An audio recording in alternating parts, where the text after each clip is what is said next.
Next हम पढ़ेंगे कुछ एग्जाम्प्ट बेनिफिट्स। एग्जाम बेनिफिट्स क्या होते हैं? ये वो बेनिफिट्स होते हैं जिसकी वर्किंग नहीं होती। एग्जामिनर आपसे आपकी शार्पनेस ऑफ मेमोरी का टेस्ट करता है कि आपको कितना याद रहता है। एग्जाम देगा, जीरो लिखेंगे उसके लिए, यानी उसका हम लिख देंगे कि ये चीज एग्जाम्ट है, वर्किंग नहीं है, ये चीज एग्जाम्ट है। एग्जाम्ट या जीरो लिखना जरूरी होता है, उसके मार्क्स मिलते हैं।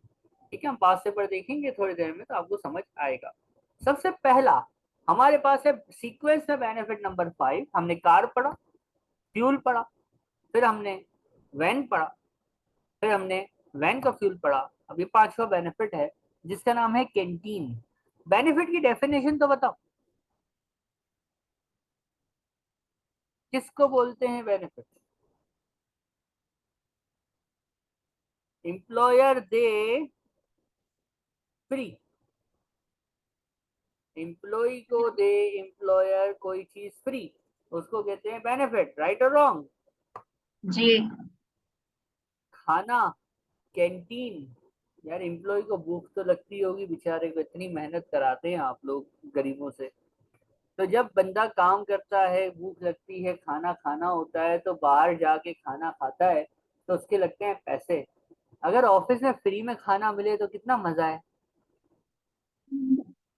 सब्सिडाइज खाना मिले, सस्ता खाना मिले या फ्री खाना मिले, तो बेनिफिट है कि नहीं है? मुफ्ता है कि नहीं है? हाँ। ये बेनिफिट एग्जाम बेनिफिट है। ये बेनिफिट कौन सा बेनिफिट है? एग्जाम्ड। नंबर 6। मेरे पाकिस्तानियों, आप लोगों का तो जहां दिल चाहता है वहां गाड़ी खड़ी कर देते हो, और वहां गाड़ी खड़ी करके निकल जाते हो, आधा रोड ब्लॉक कर देते हो, लोग गालियां देते रहते हैं, कोई फर्क हमें नहीं पड़ता। लेकिन ये पाकिस्तान में चलता है। जब आप, यही हमारी कौम, हम लोग, जब हम मिडल ईस्ट जाते हैं, जब हम यूरोप जाते हैं, और स्पेशली हम यूके का कोर्स पढ़ रहे हैं, तो जब हम यूके पहुंचते हैं, तो जब हम गाड़ी पार्क करते हैं तो लाइनों के अंदर पार्क करते हैं। इतना तमीज आ जाती है हम लोगों में कि बस, लाइन में गाड़ी पार्क करेंगे, नो पार्किंग में पार्क नहीं करेंगे, और पार्किंग करने के बाद उतरते ही सबसे पहले पार्किंग मशीन ढूंढेंगे और वहां पे जाके कॉइन्स डालेंगे या नोट डालेंगे और पार्किंग का टिकट लेंगे और गाड़ी के डैशबोर्ड में रख देंगे। इतने अच्छे बच्चे बन जाते हैं हम लोग। पार्किंग कॉस्टली है, बाहर गाड़ी पार्क करने के खर्चा होता है, गाड़ी पार्क करना इज एक्सपेंसिव। तो मेरे पाकिस्तानियों, जब यूके जाओगे गाड़ी पार्क करनी पड़ेगी तो जेब से पाउंड्स जाएंगे, दिरहम्स जाएंगे, खर्चा होगा। अगर यही पार्किंग फैसिलिटी फ्री में मिल जाए, ऑफिस में पार्किंग हो और वो फ्री हो, तो क्या पैसा बचेगा? नहीं। बचेगा ना। ऑफिस में फ्री में पार्किंग मिली है, क्या मिला है ऑफिस में? हाँ हाँ हाँ। फ्री में पार्किंग मिली है, वरना बाहर खड़ी करनी पड़ती, पैसे देने पड़ते। पैसे बच रहे हैं, बेनिफिट है कि नहीं है? हाँ है। एग्जेम्प्ट है, टैक्स नहीं लगता इस बेनिफिट पे, ये टैक्सेबल बेनिफिट नहीं है। ये आपको याद रखना है कि कंपनी खाना खिलाए, कैंटीन फैसिलिटी दे, सब्सिडाइज मील दे, या कंपनी में फ्री की पार्किंग हो, तो ये एग्जाम बेनिफिट होता है, इस पे कोई टैक्स नहीं लगता। राइट और रॉन्ग? एक बात जी। याद रखना, टैक्सेबल बेनिफिट का मतलब है जब हम एम्प्लॉयमेंट इनकम निकालते हैं तो सैलरी में बेनिफिट्स ऐड होते हैं, यानी सैलरी को, एम्प्लॉयमेंट इनकम को बेनिफिट्स बढ़ाते हैं। बेनिफिट ज्यादा टैक्सेबल होंगे यानी ज्यादा सैलरी बढ़ेगी। सैलरी जितनी ज्यादा बढ़ेगी उतना टैक्स ऑटोमेटिकली, इनकम बढ़ गई, इनकम बढ़ गई तो ऑटोमेटिकली क्या बढ़ जाएगा? ऑटोमेटिकली टैक्स बढ़ जाएगा, क्योंकि जितनी ज्यादा इनकम होगी उतना ज्यादा टैक्स होगा।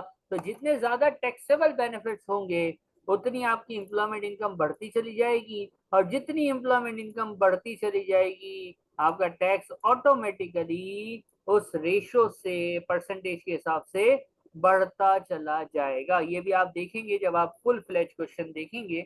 अभी तो हम सिर्फ एक एक बेनिफिट को डिस्कस करते हुए जा रहे हैं। आगे जब हम बढ़ते हैं तो आगे आपको नजर आएगा, मैंने वन नोट पे शेयर किया है, रीलोकेटिंग बेनिफिट।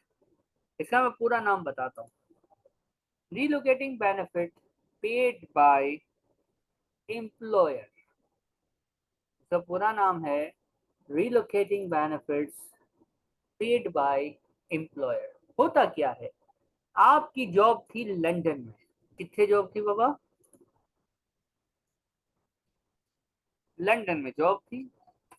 कंपनी ने उठा के आपको फेंक दिया कि बेटा काम करना है, तो आपको हम शिफ्ट कर रहे हैं दूसरी ब्रांच में जो कि बर्मिंघम दूसरे सिटी के अंदर है।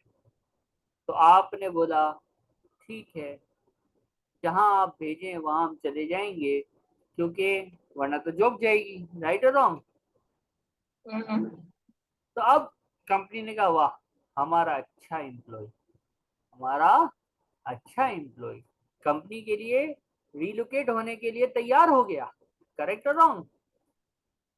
हाँ, तो कंपनी रिलोकेटिंग में आपको कुछ खर्चा पानी देगी कि नहीं देगी, या अपनी जेब से रिलोकेशन का खर्चा बर्दाश्त करोगे। देगी।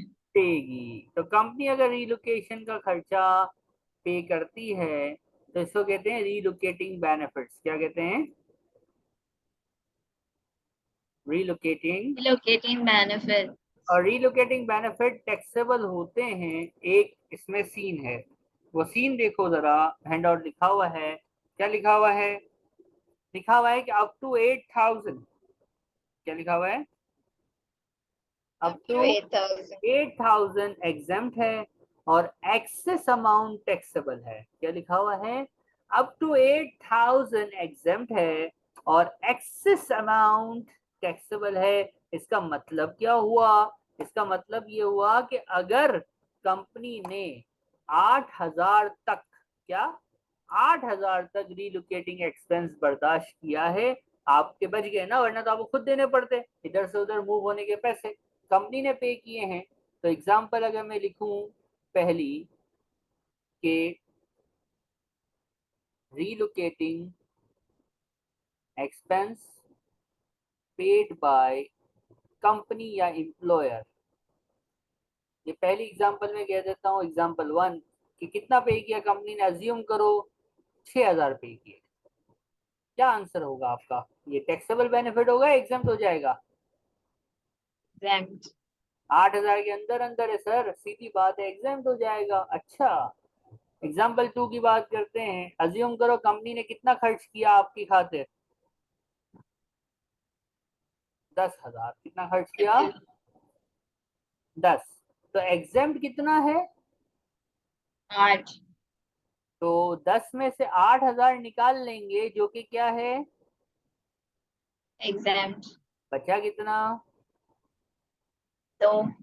ये दो क्या बन जाएगा, टैक्सेबल बेनिफिट जो कि सैलरी में ऐड हो जाएगा, यानी सैलरी को बढ़ा देगा। एक और बात बता देता हूँ, नंबर 3 लिख लेते हैं। अज्यूम करो आपको रिलोकेटिंग की कंपनी ने दिए 15,000, कितने दिए, 15,000। एग्जाम कितना होता है, 8,000। कितना बचा, 7।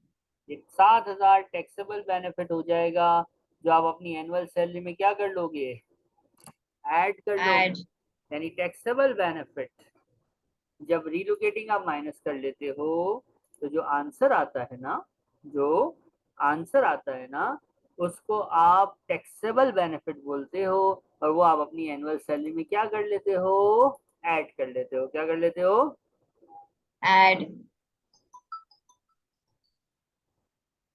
इसके बाद कोई सवाल है इसके अंदर, इसको कॉपी करना है तो प्लीज कर लीजिएगा, कॉपी कीजिएगा please. Benefit number 8, work place nursery. Work place nursery या डे केयर यूनिट क्या होता है, बात समझना। देखो यूके थोड़ा सा अजीब मुल्क है, वहां पे शादी होती है, बच्चे होते हैं, बीवी भाग अलग हो जाती है, शोहर अलग हो जाते हैं, बच्चे जो है वो किसी एक के पास आ जाते हैं। अब वो बच्चे संभालेगा कि नौकरी पे जाएगा, सवाल है ना। तो बच्चों को कहाँ रखें, अगर बच्चों को घर में छोड़ के जाते हैं तो घर में आपको मेड रखनी पड़ेगी, जिसको नैनी बोलते हैं। वो नैनी आएंगी और पैसे लेंगी बच्चे संभालने के लिए। या फिर आप बच्चों को किसी चाइल्ड केयर यूनिट में ड्रॉप करें सुबह और ऑफिस चले जाएं, और ऑफिस की छुट्टी में बच्चों को लेके घर आ जाएं। चाइल्ड केयर यूनिट ये भी आपसे खर्चा लेगा, पैसे लेगा। दोनों केसेस में एम्प्लॉय का जेब हल्का होगा, यानी उसका नुकसान होगा, उसका एक्सपेंस होगा। राइट और रॉन्ग? जी। कंपनी एम्प्लॉयर सेठ ने बोला, मेरा एम्प्लॉय, मेरा अजीम एम्प्लॉय मेरे लिए इतनी मेहनत करता है, तेरे बच्चे हम संभालेंगे। अच्छा, कैसे संभालेंगे? तो टाइम पे ऑफिस आ। ऑफिस में हमने एक रूम बनाया है, एक हॉल बनाया है, उसमें 2 नैनीज हैं, खिलौने हैं, बच्चे हैं। अपने बच्चे ऑफिस में, नर्सरी बनी हुई है, वर्क प्लेस नर्सरी, वहां छोड़ दो। फिर ऑफिस में काम करो, काम करो, काम करो, लंच टाइम में बच्चों के साथ खेलो, फिर काम करो, खैम करो, खैम करो, और 5 बजे घर निकल लो। Work place nursery. पैसा बचा कि नहीं बचा? हाँ।